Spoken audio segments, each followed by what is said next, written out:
Ainhoa, 2008ko maiatzaren 20an, Bordelen atxilotu zuten beste 3 kiderekin batera. Komisaldegian, 4 egunetako atxiloaldia igaro ondoren, Paris inguruko Fleuriko espetxera bidali zuten, Andoaindik 930 kilometrotara. 8 urte eta erdi Fleuriko espetxean igaro ondoren, 2016ko abuztuan Reora bidali zuten.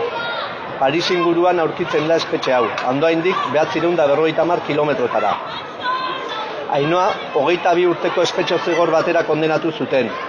Hilabete honetan, 10 urte beteko ditu espetxean. Azpimarragarria da, 10 urte hauetan, zigor gisa oso urrun mantendu dutela, nahiz eta berak askotan eskatu izan Euskal Herritik gertuen dagoen espetxera ekartzea. Ainhoa gure artean nahi dugu. Senideek, lagunek, lankideok gure artean nahi dugu. Urrun daukate, urrun egin. Herrian behar dugu, Asierrekin batera, gainerako presoek Euskal Herrian kalean behar duten bezalaxe. Horregatik, Andoainen nahi dugulako, hemen bildutakok prestatu dugun ekimen sorta aurkeztu nahi dugu.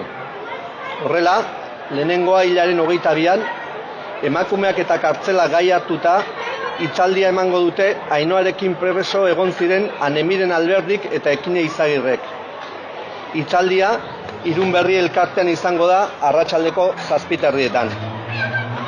Bigarrena, hilaren 26an larunbatarekin gizatekatea egingo dugu Basterotik Zumeara eguerdiko 12an.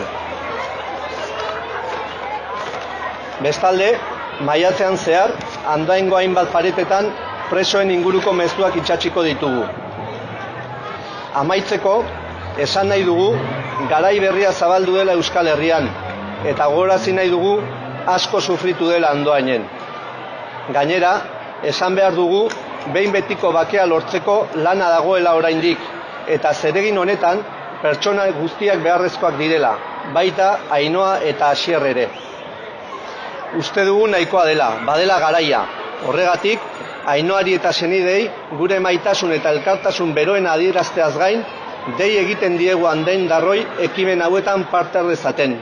Mila esker, Ainhoa gure artean nahi dugu.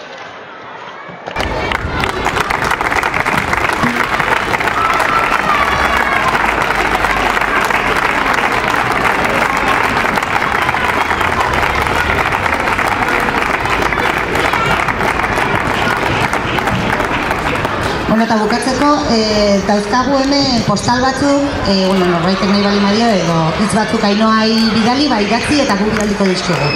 Eskerrik asko.